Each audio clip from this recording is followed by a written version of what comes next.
Okay guys, so I have started testing. Today is 5 days post-transfer and was hoping to see like a faint line or something today. And honestly, I don't think I see anything. I feel like I want to see something, like obviously in my heart. And I've been doing this now almost 2 years. I definitely know I have a case of lion eyes. So I want to feel like I see like a shadow, a hint of something. But I'm realistically, there's nothing there. This was from 1 p.m. First morning urine. I slept in really late today because the day before I only had like 3 hours sleep because I was preparing for my event, my Chasing Joy Brunch and Learn, which was yesterday, which was awesome. It was a great day. But I was up really late the night before, so I slept in super late today. So this was my first morning urine, even though it was at 1 p.m.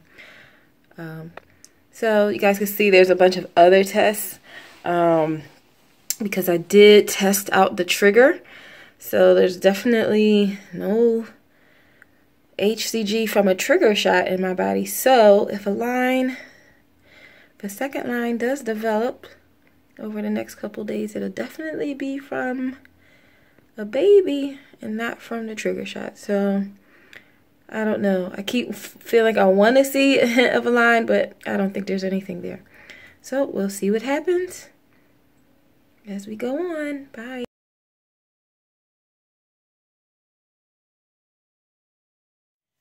Okay, today is 6 days post-transfer and still only one line.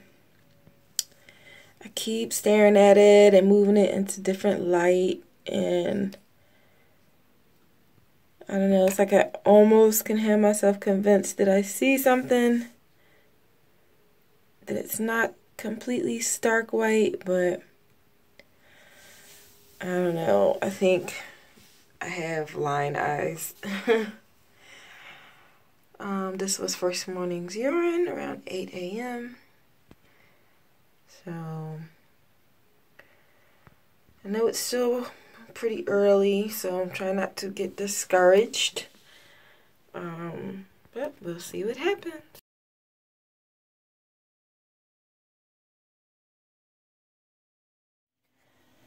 Okay guys, so today is 7 days post-transfer. This is first morning's urine about 6:15. And as you can see, the tests are still negative. I really don't like these first results, early response, since they made them curved. I always think I can see a line, but I think I'm just able to see the test line with this new design. I mean, I can see the test line through, even if there's no, no color. I did a Target store brand. It's also coming up negative, and another dollar store one that is also negative. This was the Assured brand. So I don't know, I'm starting to get a bit discouraged. Oh, that the transfer didn't work. Especially my temperature also dipped this morning, so I don't know. Hopefully I just had a slow implanter. A late implanter, but I don't know. We'll see what happens tomorrow.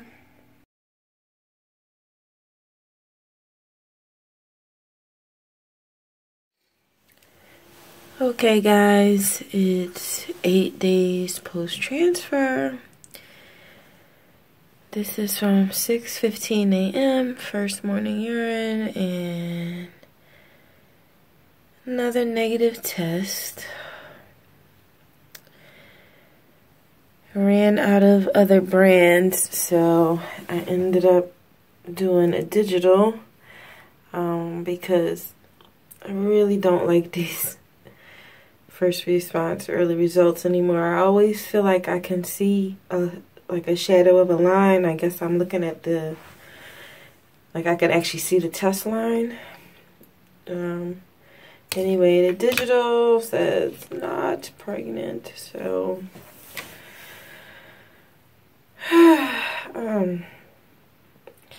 I'm just increasingly disappointed. I really expected this to work. Everything just fell in line so perfectly with the IVF.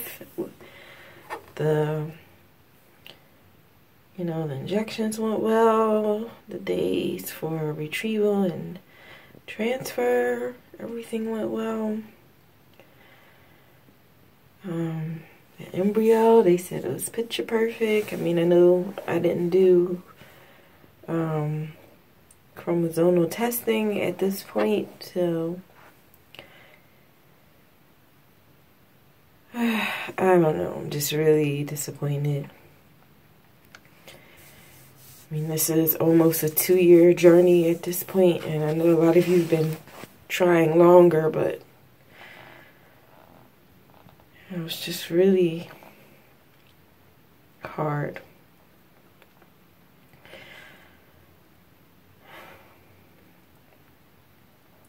So I think I'm going to stop the video here unless I get like a surprise test later on today or in the next few days. But if they continue to be negative, I won't make the video any longer. And I will just let you guys know how the beta turns out. But I mean, I know 8 DPO is still pretty early, so I mean, I guess it could change. But I mean, 8 DPO is, I'm sorry, 8 days post-transfer is basically 13 days post-ovulation, because I did a 5-day transfer, and I feel like that's kind of late to still be having a, not pregnant, but anyway, I'll let you guys know if it changes. Bye. Hey guys, so it is now, I think 13 days post-transfer, which would make it 17 days post-ovulation with 5-day transfer. And the tests have still been negative. I stopped filming because I didn't want to bum you guys out with all the negative home pregnancy tests. So right now I'm on my way to the clinic to do lab work for the beta, which is the blood test to confirm pregnancy or non-pregnancy. So for me, I'm pretty sure it's just going to confirm the same thing that the home pregnancy tests have shown, because it's now been so many days that if I was going to have like a late implant, I think that would have already happened. And it hasn't, because the tests are still negative. And I mean, I don't even understand why they make you wait 2 full weeks after a transfer when, I mean, essentially you've already waited 5 days from the time when they had to put the embryo in. So I felt it should be like shorter, but basically the wait is longer. Which I don't like, because then you're still taking expensive, progesterone or other hormone medications for like extra days when they let you come in earlier, especially when it doesn't seem like it's working. You could stop and like save some money at least. But anyway, that's how they do it. They would not let me come in earlier, though I tried. So I'm like 99.9% sure this is going to be just confirming already bad news. And it's a shame because it's also such a beautiful day out. So it's like, you know, what a shame to get such like bad news on such a beautiful day. Today is the Monday after the Super Bowl, and I'm located in Philly, and it's just a nice day here. I mean, it's winter, so it's still chilly, but it's not bitterly cold. The sun is out, so, you know, it's disappointing. I will be glad to stop taking this progesterone and stuff, though, because it definitely makes me sadder. I mean, already kind of sad when you get a negative test result, but it definitely makes me way sadder than I would normally be, because then I start thinking about all the things that's going wrong in my life, and you know, and all the people I miss and all stuff like that. And I know that's the progesterone, because I normally don't dwell on that type of stuff. So be glad to stop taking that, and I'm ready to be excited about trying again. I have 4 more embryos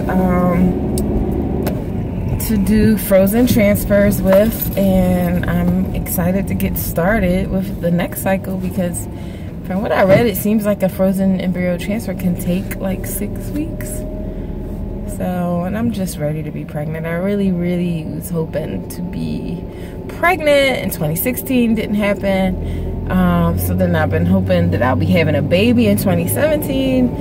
And so if this cycle would have worked, baby would have been due in October. So that's already the end of 2017. So anxious to get started on the next cycle, because then that kid can still be born in 2017, which is, I would love and be so thankful to be able to become a mom this year in 2017. So anyway, that's what's going on. That's where I'm headed, and I'm sorry. I feel so bad. I do these videos. I've been trying for almost 2 years now, and you guys have been so supportive, and especially anyone who's watched to the end of the video. I just feel like I'm letting you guys down. Like, as disappointed as I feel like I'm disappointing all you guys, because I know you have been praying for me and you want this for me as well. And then this cycle, I feel bad because I had to do the IVF and I needed a ride, you know, and I am not married. This is a solo project, so it's not like I have a partner who is making themselves available for these appointments with me. So I had to tell like a bunch of my friends exactly what's going on. I mean, they know I've been trying, but I typically don't keep them in the loop of the day-to-day and each appointment. But I had to do that because of the egg retrieval, and all my friends like work and have responsibilities. So it's not like I had a friend who would be like, oh yes, I'll definitely be free that day. Like, everyone has really important things that they do. So basically everybody was committed to trying to be available, but basically it was going to come down to that day who was actually going to be the one in a position to take off from work, to not take care of their other responsibilities, and be available for me. So I basically had a team, which was awesome because so many people wanted to be there and were going to try. But that basically meant I had to keep this whole team of people updated of what was going on, and when was the retrieval likely to be, when was the appointment time, so then they all knew. So then everyone would know, well, how did it go, well, how many eggs, and how many they put in. So now all these people were involved in like all these little details, and so now all these people know, or some of them know already, others I will eventually tell, I guess, that it didn't work. And I feel like so bad because I hear the sadness in their voice, and they're sad for me, but then I feel bad like I'm disappointing them, and it's just like this whole emotional thing. So at least with the frozen transfer, I don't need a ride or anything. There's no egg retrieve. I get to try 4 more tries because I'm only putting in 1 at a time. I hope it doesn't take 4 more. I hope just the next one will work. Excuse me, guys. But yeah, I feel bad that all these people, you know and are sad. Like, my one friend was like, well, they put it in your uterus, right? And I'm like, and she just had a baby. And so I'm like, yeah. She's like, well, then why would it not work? And just having to explain, like, it's just not that simple, that the odds are only like 50-50 anyway, with IVF. And like, so many things have to go perfectly, and maybe that perhaps the embryo was not genetically chromosomally normal because I didn't do that type of testing, or maybe it just had trouble implanting. Like, there's no answer. I mean, the short answer, the first thing I said is, well, because no matter what they do, God determines when there's going to be a life, and this just wasn't the month for me. So maybe next time I'll just keep trying. I just feel bad. I don't know. I feel bad for myself, and I feel bad for my friends who know, how much I want this, and who've been like pulling for me and being so supportive, and I know they want to be excited and happy too. So, oh well. I mean, it's definitely not an easy journey. Anyway, I've already rambled on longer than I planned for the end of this video. So I'm expecting the beta to be negative. If there is any miracle that occurs and God has given me like the, I don't know, most covert pregnancy ever that does not show up on home tests, but shows up in the beta, I will definitely be back singing praises and tears of joy that it worked. But I don't think that it worked this time, guys. So I'm going to just end the video here, and I'll just throw on the end caption saying beta was negative, and I will see you guys on the next video, which